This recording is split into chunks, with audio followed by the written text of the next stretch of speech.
So, just a few words to beginning. Good? Excellent. Конечно. Спасибо большое.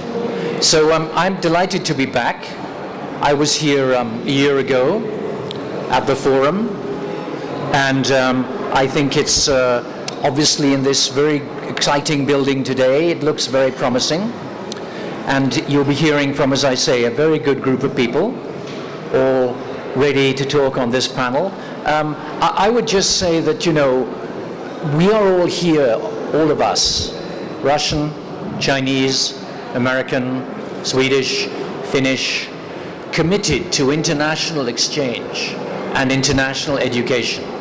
And I'm not going to say anything political at this point, except to say that this is a wonderful event, and all of us, I think, are committed to innovation and exchange, and we hope that we get over whatever political difficulties we may be facing at the moment and continue in the kind of positive atmosphere that this forum, thank you all of us, is promoting. And I know that that's why we are all here today. Well, we're looking at continuing education. And everybody here has got some good things to say about continuing education. You know what that means, right? That's lifelong learning. That means that in today's highly competitive environment, with the accelerating, constantly accelerating technical progress, all of us from 5 years old to 60 years old and beyond have to be continually up to date with technical developments, understanding the challenging, accelerating technological developments in science, technology, and knowledge, so that we keep up and compete, whether it's ourselves, our children, our parents, in today's competitive landscape. Now, online resources, and we have here experts in online in every way, obviously make a huge difference here, because they level the playing field, and they give us all an opportunity to compete and be up to date in educational requirements. There are some arguments, as you know, today between the advantages and disadvantages of online and what we call bricks and mortar. And I know that we will be discussing that together, and all of you have your own views about that. But it's true that whatever we bring in terms of online and continuous lifelong learning requires new regulation, new approaches, new protocols. And many people here, from companies like Samsung to venture capitalists to people with their own university entrepreneurship programs, have got some great examples to tell us about this. So we're going to look at the challenges that are created in forging this new global educational community.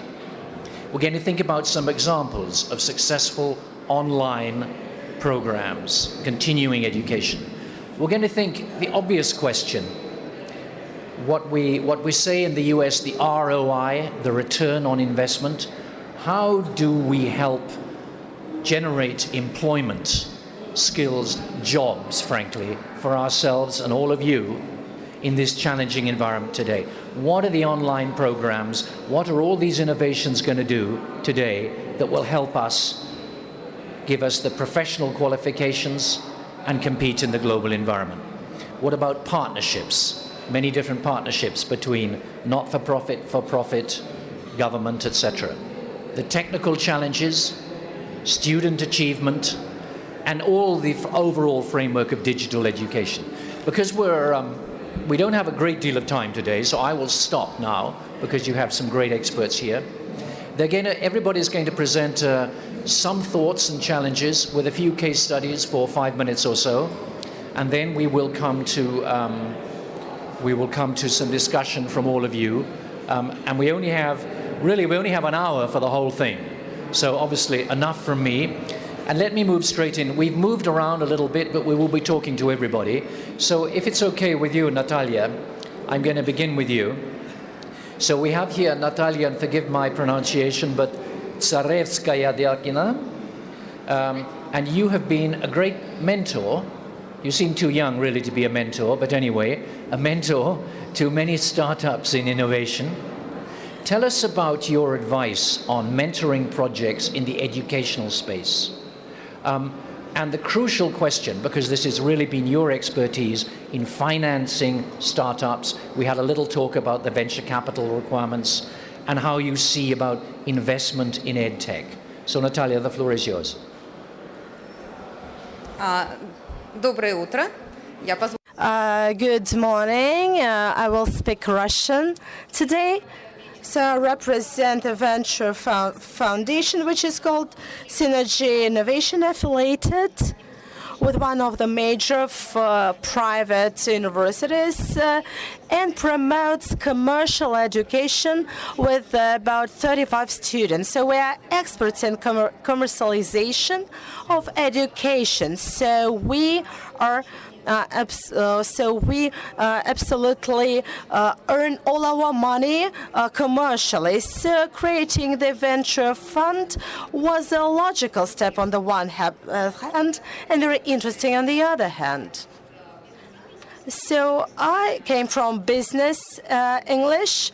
And business angel. This was my experience, but for half a year I've been managing director of a venture foundation. So concerning managing and advisor process of startup, let me bring about some figures. So an analytics of TechCrunch.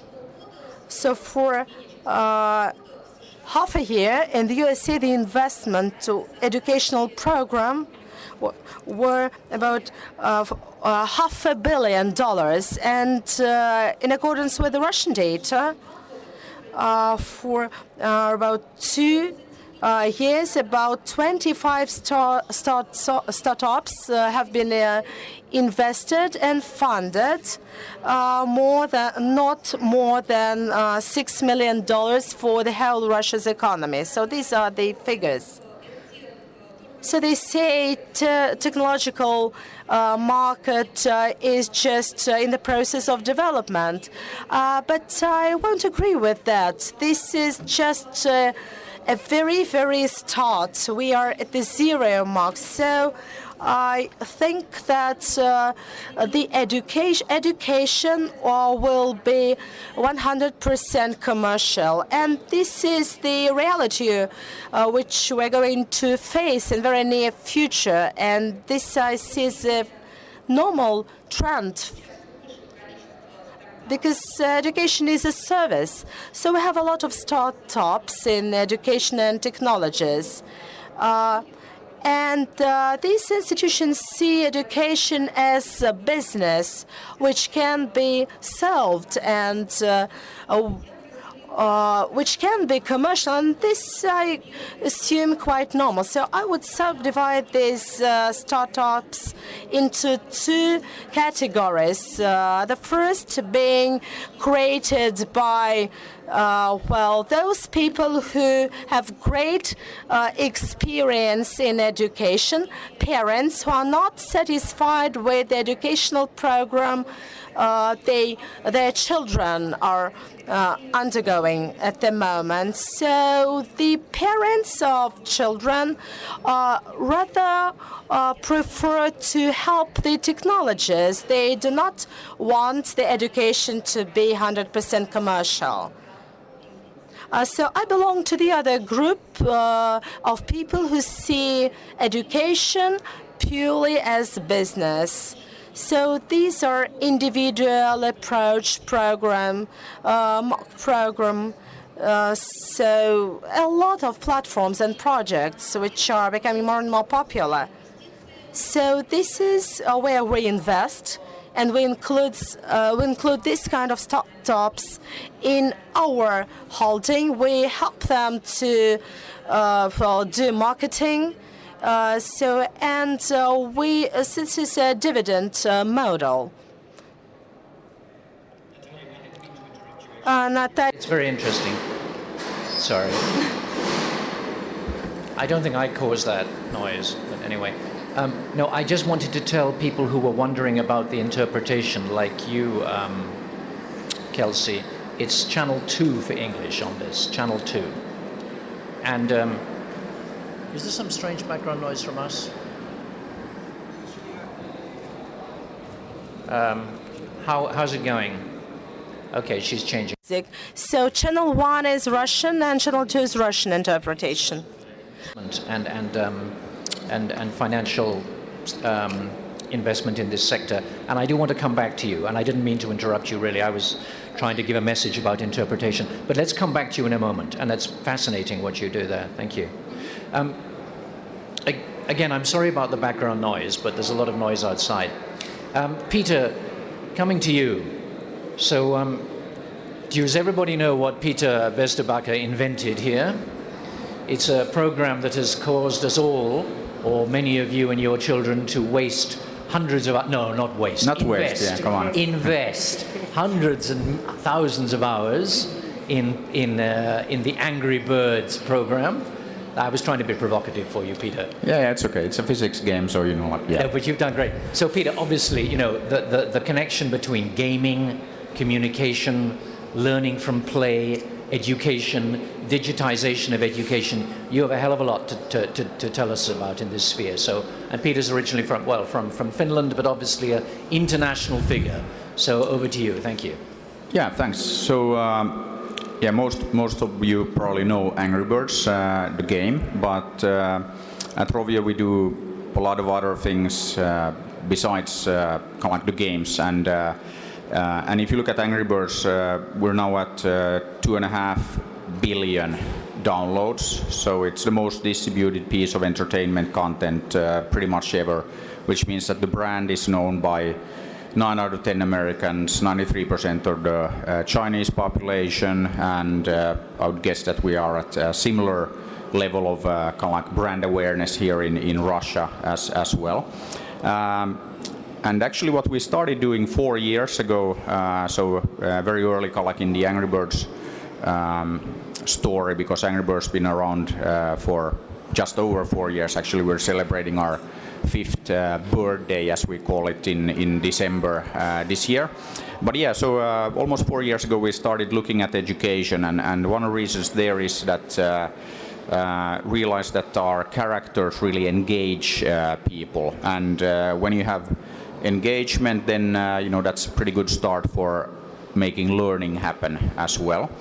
And we actually brought on board some people from kind of like the education business and the education side, so kind of like from publishing and all of that. And we actually started developing our own fun learning method and fun learning philosophy. So what we've set out to do is we want to transform education globally, and we want to make all learning fun.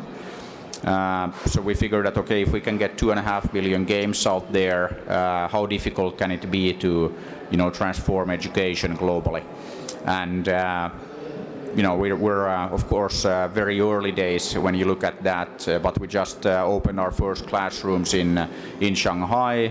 We're going to do that in Chengdu, Beijing very soon. So we started training the first teachers in China, kind of like end of last year. But some of you might know that there are 15 million teachers in China, and our goal is to train all of them. So it's going to take us a few years, but again, train them on like the fun learning method. And we work on that together with our university partners. So again, being based in Finland and in Helsinki, we started working with the University of Helsinki. We're now also working with the Beijing Normal University. We work with the Federal University in Rio, MIT, you know, just to name a few. And yeah, maybe kind of like a bit on like what we mean by fun learning. And I always use like an example from back home in Finland. So in Finland, boys speak better English than girls. And do you know why? Because they play more games, and the games are in English. So they are learning while they're having fun. So it's not like the boys, you know, set out to speak better English, but they play more games. The games are in English, so they end up with, you know, like bigger vocabulary and basically better English skills. So we want to make all learning fun like that.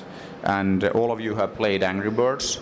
what you've actually learned by playing that game is trajectories and things like that. If you played Angry Birds Space, you learned about gravity wells, and we are actually working with people like NASA, National Geographic, CERN, and together with the guys from CERN, we're actually going to teach 8-year-old kids quantum physics, just because we can. So you can stay tuned for more in that area. But yeah, our goal is to make learning fun everywhere, and we're only getting started. So there's still a lot of work to do, but take our fun learning very seriously. Thanks. That's fascinating. I'm sure that you would all have a lot of questions for Peter. Peter, perhaps if they played more Minecraft, your Swedish rival, as opposed to Call of Duty, then the girls would be as much as the boys on the gaming. So. Yeah, but they all play a fair amount of that, so Minecraft is a great educational game, obviously, as well. Excellent, that's very interesting. I mean, how to make learning fun, I'm sure that we would definitely want to know more from your experience there. Did you want to show this little video, or is it, yeah, is it ready? Okay, I guess we can take, it's just 2 or 3 minutes, right? Right, guys? So from Peter's...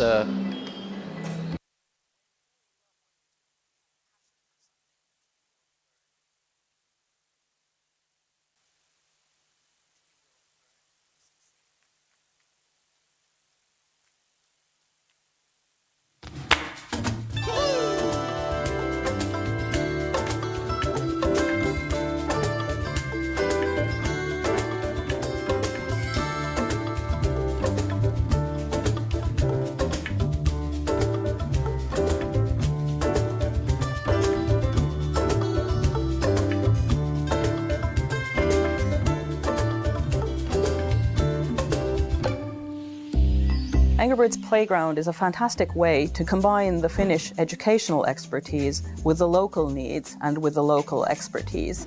So you make Angry Birds Playground yours in your own territory by bringing what's really important to you and what you cherish in your culture. And we bring the platform of Finnish education into the equation. We think that we're very good in the early childhood educational sphere, especially. We believe that children should be allowed to play freely. They need to have an environment where that is cherished. The classroom is built to be a creative and innovative environment. We don't want the children to be doing the same thing at the same time because we are all so different. We need to be able to make choices during our learning and during our day. So this environment is planned to cater for these needs of each individual and also for the entire classroom. We're very focused on teacher training. The teachers have a huge impact. All the Angry Birds Playground teachers are taught to take care of each and every child in the best possible way to make sure that these individuals grow into global citizenship. We believe in education, we believe in schools, we believe in teaching. But the way teachers teach in the future is changing. What we want to focus on is using technology creatively and helping children understand how they can be active players and active citizens also in the future. So technology as a creative tool, not just as passive watching. I want to say a few words about fun learning, which is very important for us. We studied fun learning and tried to understand what is necessary for learning to be fun and effective. And we found 7 statements that we believe should be true for learning to be fun. Learning is fun when you can choose how you learn. And learning is definitely fun when it's fun to fail, or at least it's okay to make mistakes. We don't know what challenges these children will be facing in the future, but we need to be able to give them a set of skills that will help them through life. Angry Birds Playground is definitely a way to start your life with something totally unique.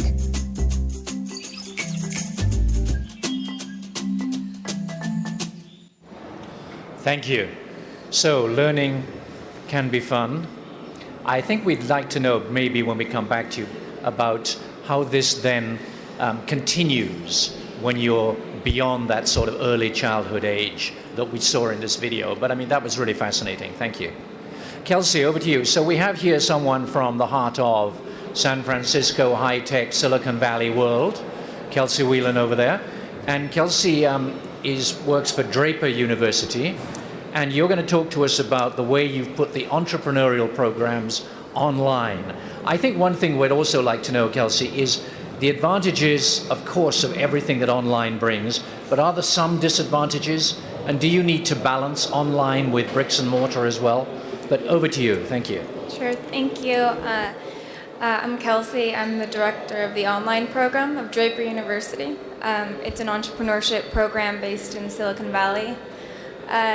It's founded by a venture capitalist named Tim Draper. He founded DFJ, which is a venture firm which has invested in Skype and Hotmail and a lot of other big tech companies. He also founded BizWorld, which is a nonprofit geared to teach children about business. And more recently, he started Draper University. And it started as a residential program in Silicon Valley in San Mateo. And students come from all around the world, and they stay in this hotel for 7 weeks, and they learn about entrepreneurship. And similarly to what Peter was saying about Rovio, he believes that nothing incredible has been done without having a little fun. And so the program, for him, he felt like he didn't fit into the traditional education format, even though he went to Stanford and then Harvard Business School. He always felt like he didn't fit in very well. And he believes that learning should be experiential, and you should be able to make mistakes and not be... he felt like grades weren't a good way to judge people's ability. And a lot of people learn best by trying and failing, which isn't rewarded in the current system. And so he created this program to teach entrepreneurs, or to teach entrepreneurship. A lot of people say entrepreneurship can't be taught, but he's built this whole university around teaching people how to learn from failing and trying new things. And it's a 7-week program which culminates with the opportunity to pitch to venture capitalists, and it's been a very interesting experience. It's sort of like a pre-accelerator program. The idea is you come in with a business idea and you do all of this experiential learning, and at the end you pitch to venture capitalists.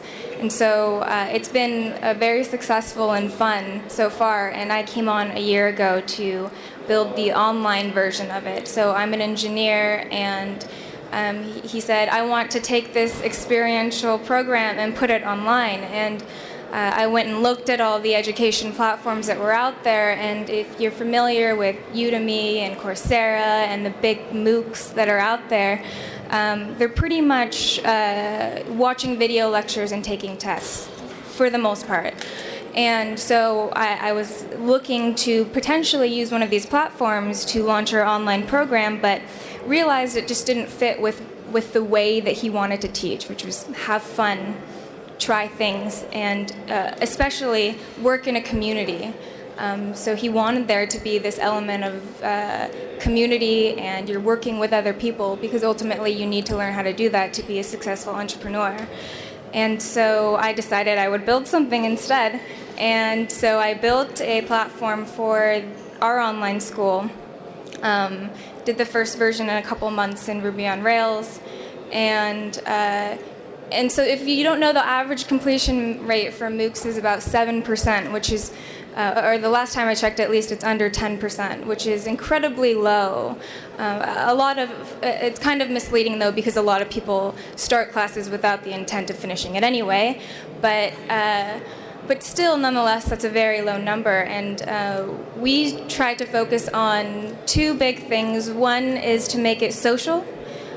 So looking at the other programs, if you take a class on Udemy, it's quite boring and you feel like you're taking it alone. So we wanted to make it feel like you're taking this class with other people, and try to get you to get to know your classmates. And then two, gamify it a little bit and make it fun.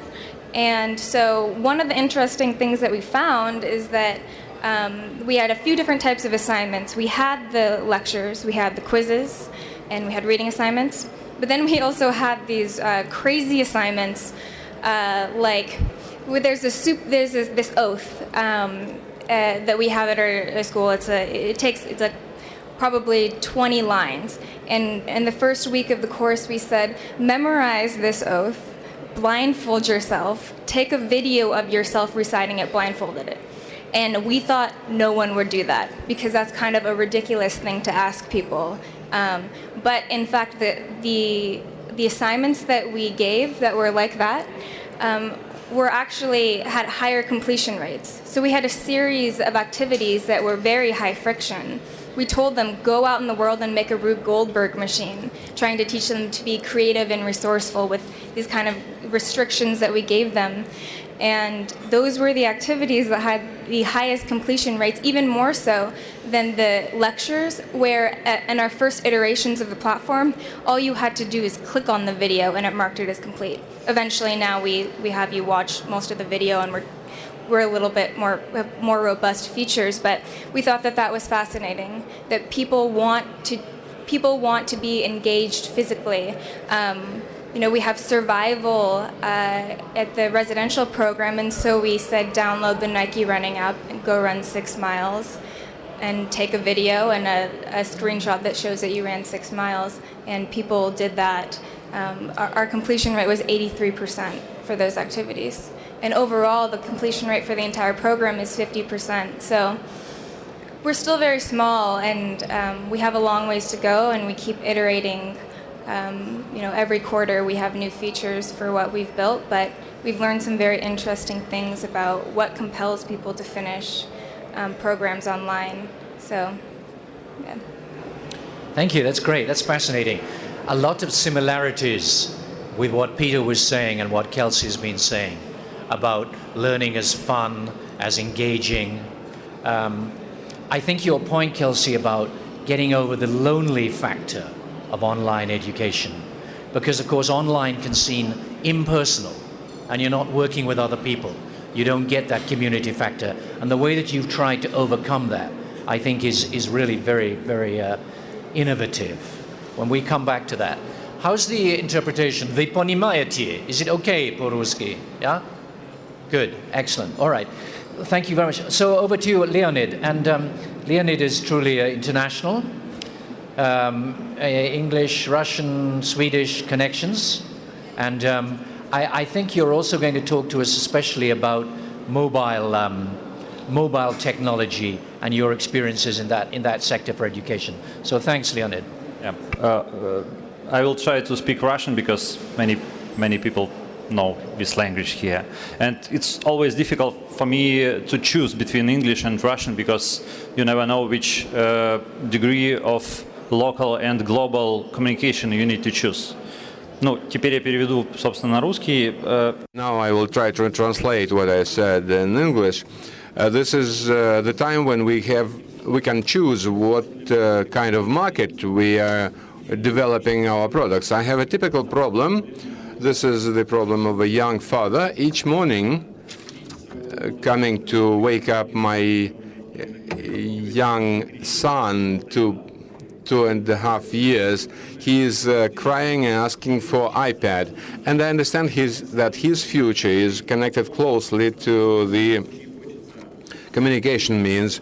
On one hand, I want to believe he wants to communicate with me as a father, but on the other hand, the electronic devices take his time. And I was quite delighted the video by Peter, because I want to show to my son these interactive educational platforms, but I don't want him to spend thousands of human hours for different games, including Angry Birds. But I cannot avoid that he will do this. And this is a dilemma I want to discuss with you. Quite soon we will have technological possibilities to determine the possibilities of a person, his interests, his necessities with different electronic devices. And I discussed this with AirMade company and Zelen.net, webinar.ru, etc. And if we don't have friendly relations yet, it means that we have open spaces in my list. But mobile devices is the entrance point into the conscience of our students, of our children, and this is a great opportunity that I'm observing now. I have 2 phones in my pocket, but I understand that we have advantage compared with the other world, which is just in few kilometers from here, behind the Moscow Circular Railroad road. And I want very much to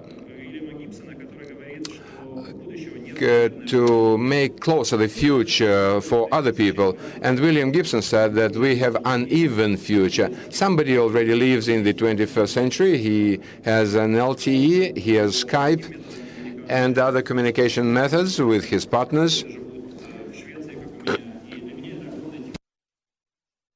who live in Sweden, like my partners. And this is a great technological advantage we've been using for the 4 years.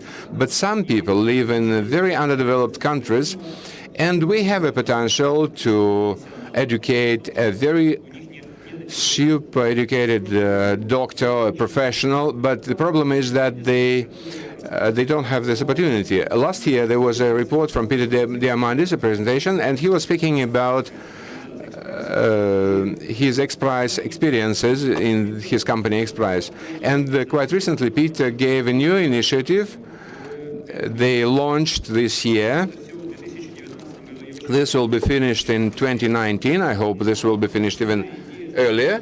But the main idea of this project is to pay $15 million to a team of mobile developers who will create a universal solution to teach children without participation of teachers using mobile devices. It's a very interesting project. You can see the phases of the project at the slide, and you can see details, because this is a big challenge for me as a teacher, as a professor, because some people want me to retire at my age of 37, and I do not agree with this. And on the other hand, I understand that this is a new technology which will allow it to change the world.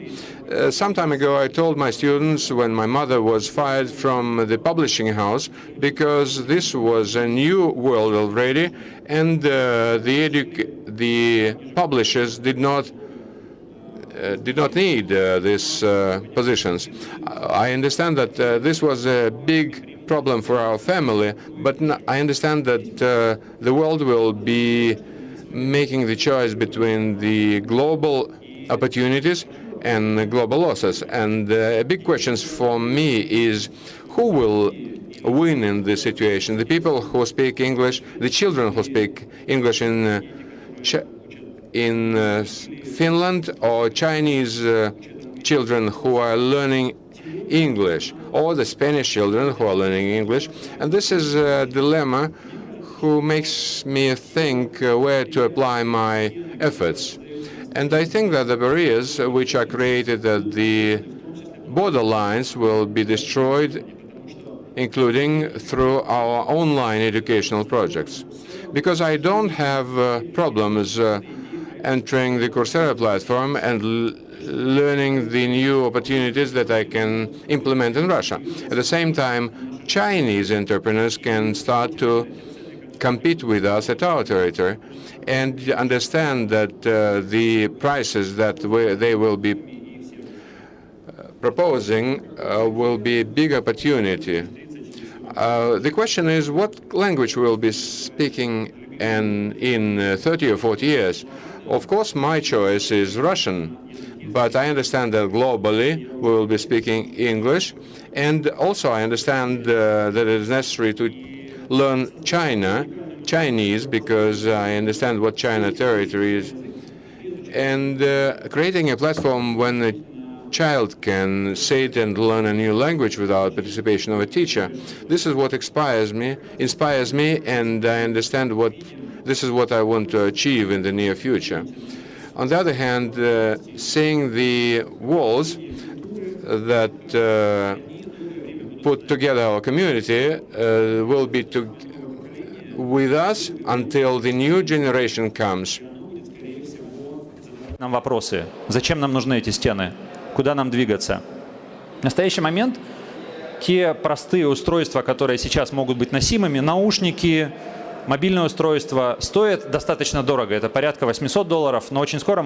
There are a lot of mobile devices, but we'll very soon see people's smartphones, so-called cheap device. So I hope that our partners will show how educational process can be more democratic. So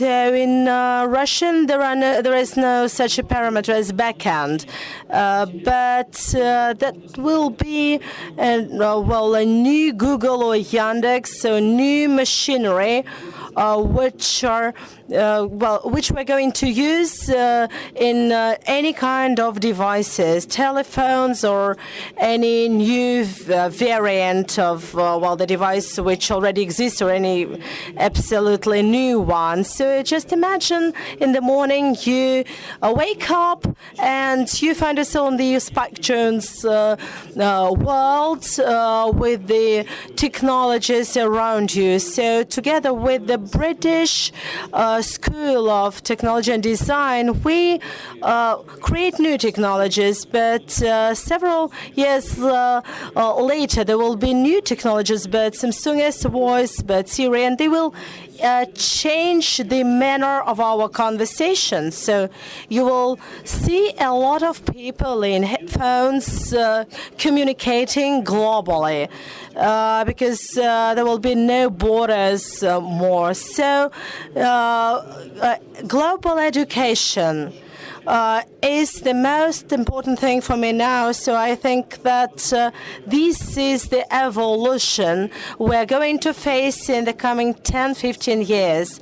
That will be great years, but we'll get freedom and mobility that will change our world. And so I hope that we will understand these devices window to any country. So this is kind of a bridge we're going to carry in our pocket and using it every day. So for 3 years, anytime car has been working in Moscow, this is the project when you can open the car and use it with a mobile device, and 2 minutes later you stop thinking you are the owner of it.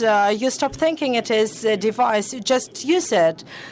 So talent is another important thing, and we'll face the situation when creative resources and creation will be spread around.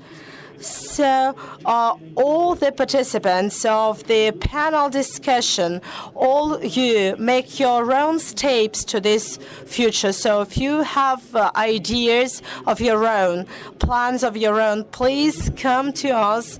Let us share our ideas and create this mobile future together. Thank you for your attention. Thank you very much. Thank you very much. So I think that, Mobile technology focus at the end, everything being mobile. I'm not entirely happy about your notion that we aim for education without the participation of teachers, but it's very provocative. And I think it's certainly something we might come back to if we've got time. Thank you very much indeed. Yakov from Rostelecom.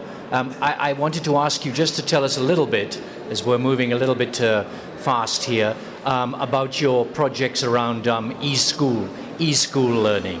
So thank you very much. Да, спасибо.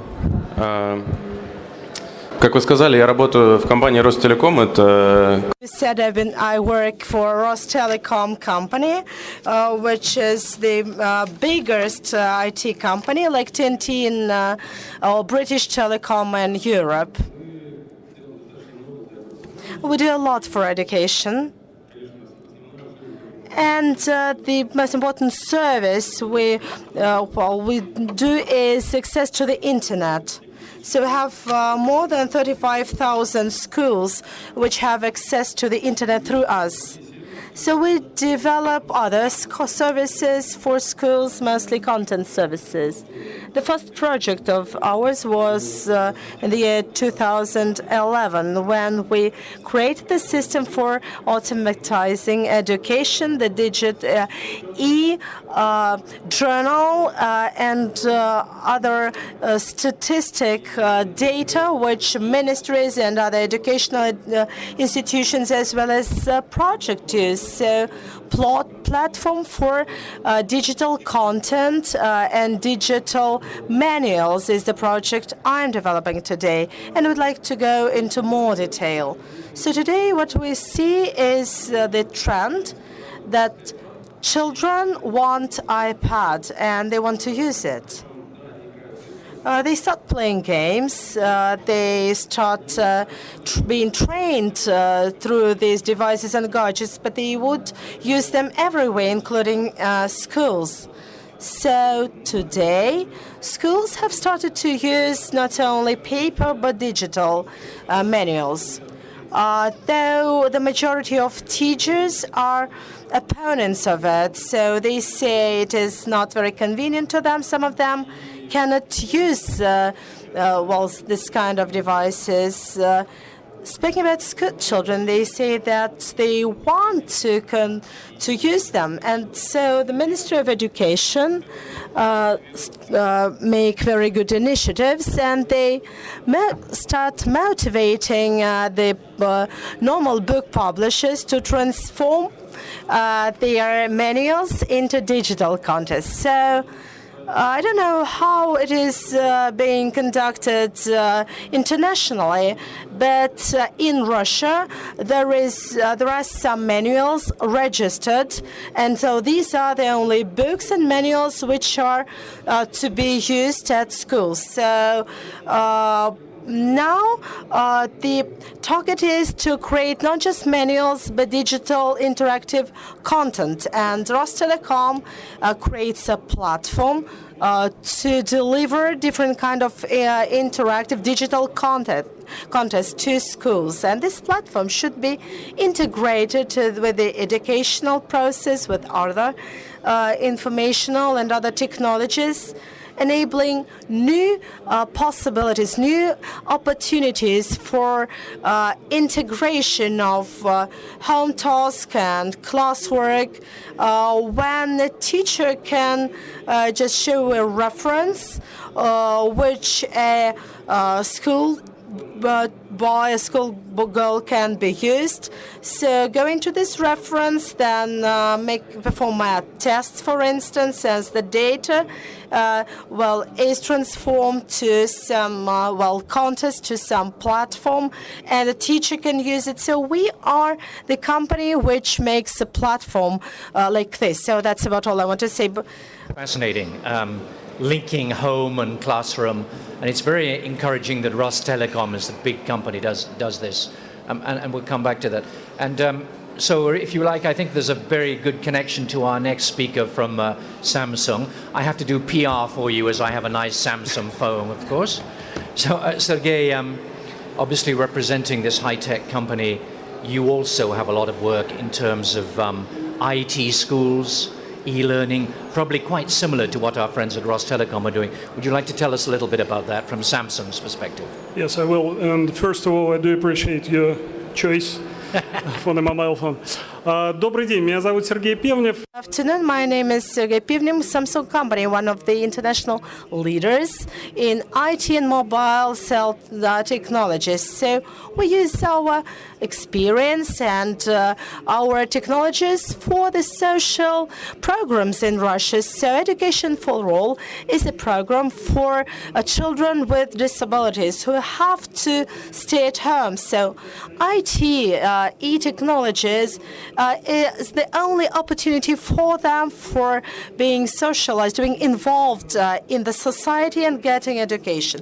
IT School Samsung is our second program, where high school school children are being trained on the basis of our technologies, Smart School Samsung. So ICD experience shows that this increases the school children's motivation up to 20%. So our program, IT School Samsung, on programming, IT, as well as practical skills we train for applications for smartphones and devices. So it is used in 24 regions. So without webinars, without online testing, we couldn't have met the same quality, the same standards, and the same programs. So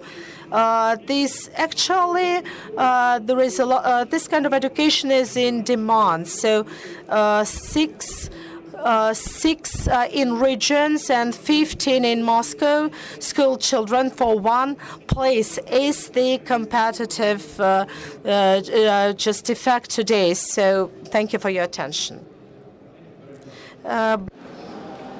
I thought it was absolutely fascinating that you began with the disability focus, because of course there are certain places, as you say, for some children where there is no choice. So connectivity through mobile and IT is obviously a magnificent contribution there. So thank you very much for that. Alexander, we're going to ask you to come up and speak over here, if you don't mind, just for a couple of minutes. I know that your background in particular, you've focused on some areas that I found very intriguing, because you talk about story playing. Fascinating how we keep coming back to this playing, learning as fun, learning as play throughout this discussion, story dwelling, virtual learning, and I'm sure there'll be lots of connections to what people have said before. So Alexander Laszlo, please come and talk to us for, I'm afraid, just 3 or 4 minutes, if you wouldn't mind.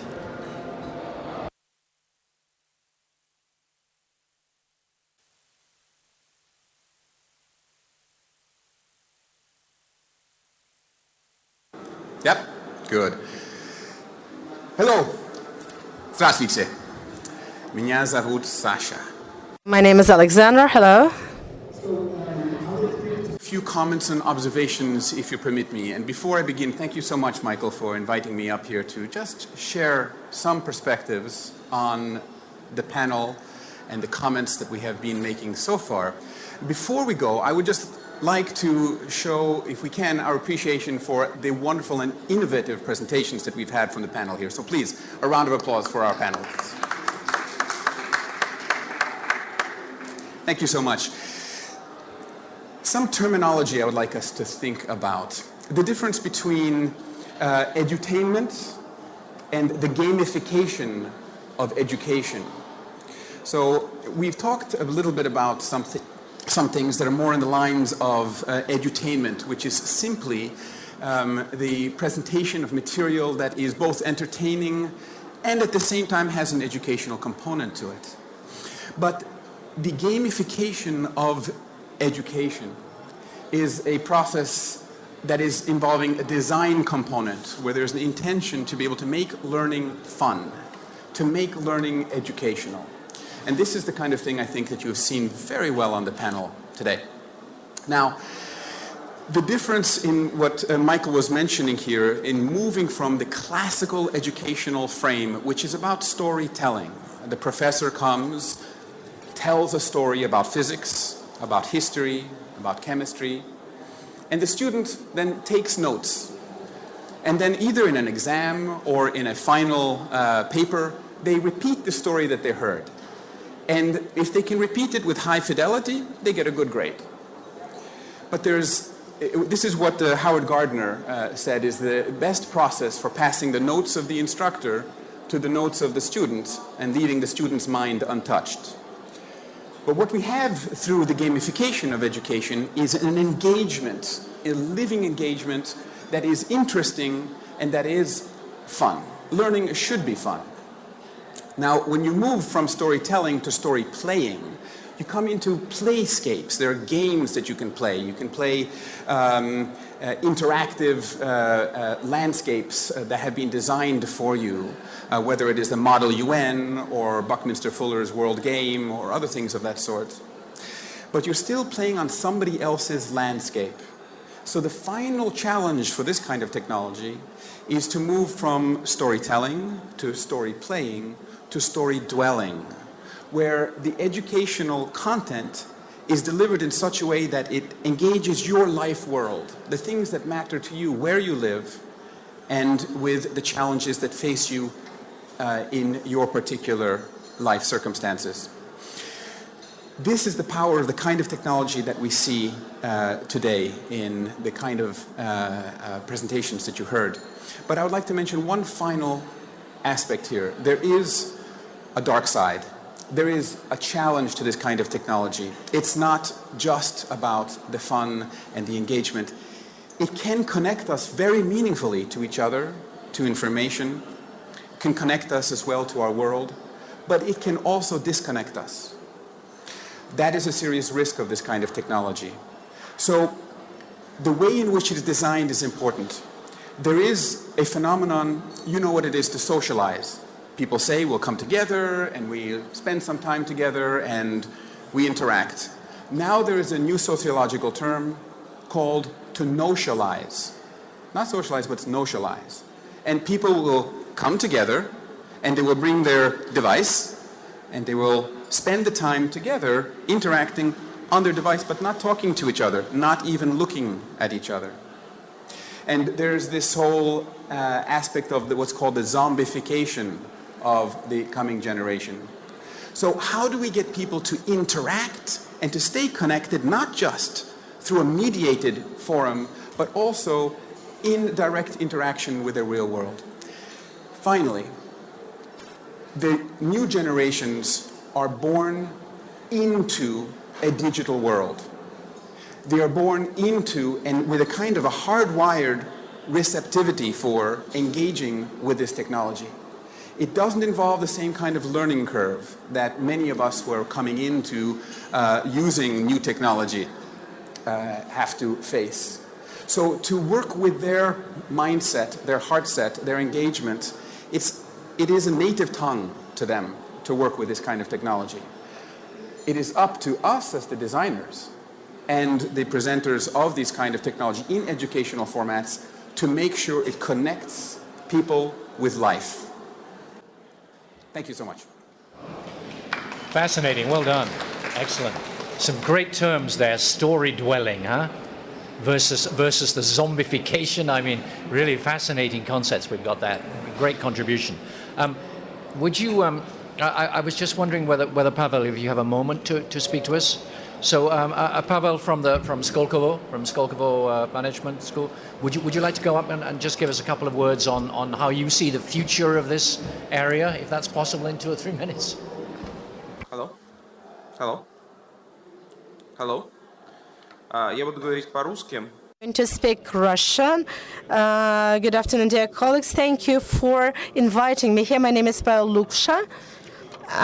And thank you for an overview, what we are waiting for, what we are in for in the very, very near future and in the coming 10 years.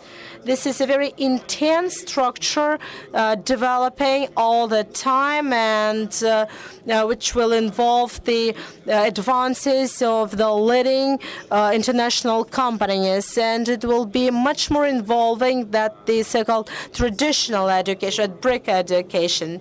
And here, the role of mobile devices can hardly be underestimated. So, IBM company has started the pilot project IBM Watson this year as for testing this kind of an educational tutor. So these are alternative online platforms for systemic online training. So as Leonid said,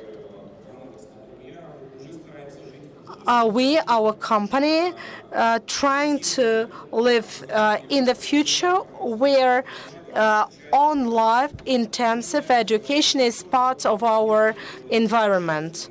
So we start asking ourselves what the teachers, the life teachers, are going to do in this world. And it became clear that in this new world it is necessary to learn all the time, and the living education must be involved in collective development. It must be involving, it must be creative, and must be common research and not just the teaching of others.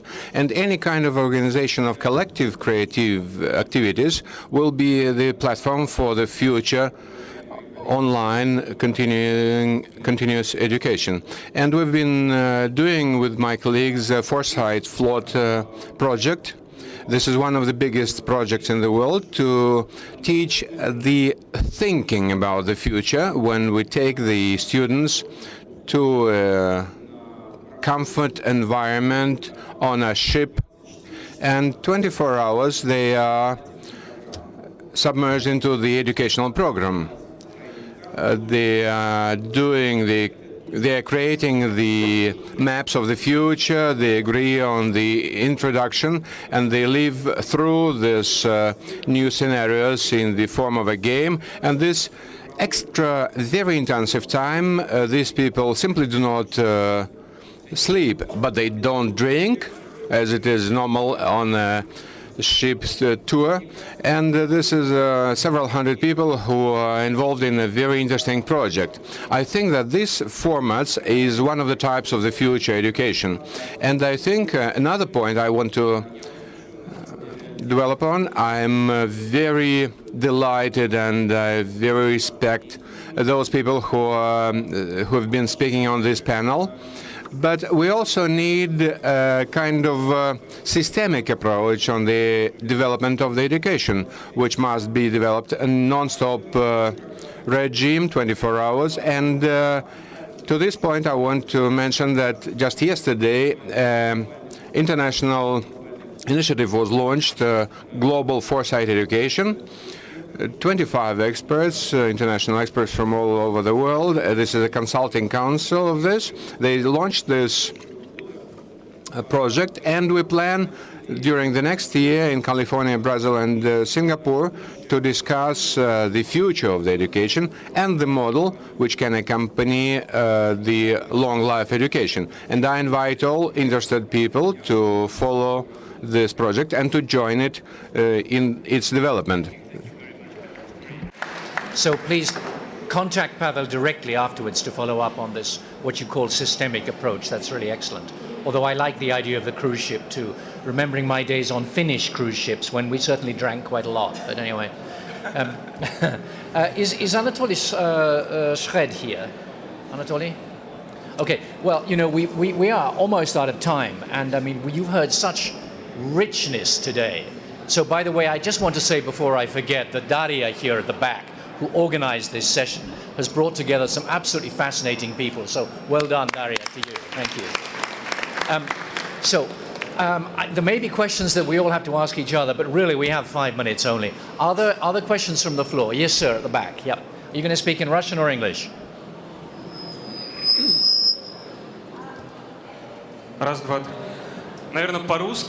Well, I prefer Russian because this will be a question to all Russian-speaking speakers. Gleb Fedorov from the Российская газета, the project Russian headlines. Please tell us, in 5 or 10 years, what things you are discussing now will be a norm for the Russian higher education? Will it be standard to using webinars of the Vladivostok students in connection with Moscow University? Will be the higher education completely paid? Will it be mobile phones everywhere in the universities? And whether the manuals for the universities will be digital form? Let me answer your question citing my slide. The future is still uneven. So if we talk about the intervention of the mobile devices, And this, first of all, depends on the introduction and involvement of the ideas and images we are discussing now. Because if we talk about the Vladivostok, this is just a question of geography, because this hinders our approaches because of the great distances in our country. But this should not prevent us from introduction and our insistence in introducing these technologies. And I believe that Rostelecom will be able to make the platform available for everybody, because they have the will and the possibilities for this. I will support this by all means, so that the global platforms will come to Russia, will be translated into Russian language, and make their content available for the Russian students. When it happens, when does it happen? Well, maybe we'll talk about it in 5 years, because we'll have 1/5 of our distance. I would like to add slightly. This is a futurology question, and we can dream about it. Well, talking about the startups which begin now, the team from Bauman University made the digitization of one of the laboratories. Their laboratory can be used now 24 hours, including in Kaliningrad or in Vladivostok. It works all the time throughout the territory. And there are many technologies available now which permit not to have the webinar, but to have the online testing in the online form. I know that in some mock platforms there are bot professors. This is not a real professor, but recording, but you can communicate with it in interactive regime. So online technologies which allow to be 24 hours on the web and to have communication and to have obtain the contacts and the knowledge, this will allow to develop. Что-нибудь еще? Повсеместного проникновения. Well, besides the interference of the mobile technologies, we will see in the future in the education through the using of mobile technologies, creation of individual educational trajectories according to the particular features of each student. I would like to add that digital books will be used by all students in 10 years. I believe that already most of the students in higher education now use the digital books. And as to the new platforms, I'm quite sure that a number of courses, classes will be replaced by a certain centralized platform in 10 years. Teachers we were talking about, interesting. Other questions from the floor? Other questions from the floor? Yeah, I think we just have time for one more. I'm sorry, but you know, it's been so interesting, this discussion. Go ahead, sir. Pavlov Artyom, Moscow Physical and Technological Institute. It has been talked a lot about the commercial approaches and commercialization of the approaches in education, but you avoided the question about the open and available materials and databases. As a student, I can say, whatever ridiculous it is, the free platforms, free materials is a very important support for the education. What can you say about the development of these free materials and to avoid extreme commercialization there? I want to say that IT school course of Samsung was developed jointly with the Moscow Physical and Technological Institution and the Bauman University, and we are working together with the professors who participate in these educational platforms and projects. They are now working on the development of practical materials and manuals, and the professors themselves make the introduction and input, and the children themselves create their own texts. And this creates a joint program. And I want to add that XPRIZE is a completely open platform, and this will have an open code, and every developer can download this code and can create its own version. And this will give the way for the new ideology of the new educational process. I really think I should sum up now because I know we have to go to the inaugural sort of formal opening. But, you know, you could have lasted many hours with our panelists here because there's so much rich knowledge and experience. And I thank everybody for coming. I'll try and focus just for 2 minutes on 3 themes that I've seen that everybody has had. Firstly, the notion of experimentation, exploring, testing. Whether it's from gaming, whether it's from Peter here, from all of our panelists, Leonid and others, the notion of trying and failing, of experimenting, which is the heart of entrepreneurship. And also, I think what you, Alexander, and others would have talked about, the heart of this new approach to education, with an emphasis on gaming, or at least experimentation and exploring, seems to me to be something that has connected a lot of what you've been saying here. The second point is this humanization of technology. Now, I very much liked what Alexander warned about, you know, the sort of amusing word you talked about, the zombification. With all of our enthusiasm and excitement around technology, we have to beware of the sense of isolation, something that Kelsey said about how you brought together people in an online world, connecting, the humanization, and making sure that you know, we have a sense of community. And then that really leads me to the third and last point here, which is around the engagement that these platforms can bring. Obviously, in the case of, say, people with disabilities have to stay at home, as Sergei mentioned, this connectivity that technology brings is vitally important. But throughout all of us, communities, the internationalization of education, what you were saying, Leonid, and others, I think is what technology brings us. And this story-dwelling notion that Alexander emphasized, the idea that you take the landscape, you make it your own, you enter into it, the most fascinating ideas that we can take forward. I think, Natalia, you and others obviously emphasized that, you know, there's a lot. How are we going to fund all of this? Question from the audience about what is open access, what is commercial. Obviously, in some respects, we're right at the beginning. But I would say that what's really exciting here is that you've heard superb programs from our Russian colleagues, you know, whether it's from investment from Natalia, from Samsung, from Rostelecom and others, from our American colleagues, and from our Finnish colleagues. Of course, Finland is always a pioneer in this area, but it does show, if you like, that there really is a global approach to global online education. And I would say that as we think about continuing education and as we take it forward, there are some fascinating themes we've learned together today. And well done, Daria, in bringing all this together.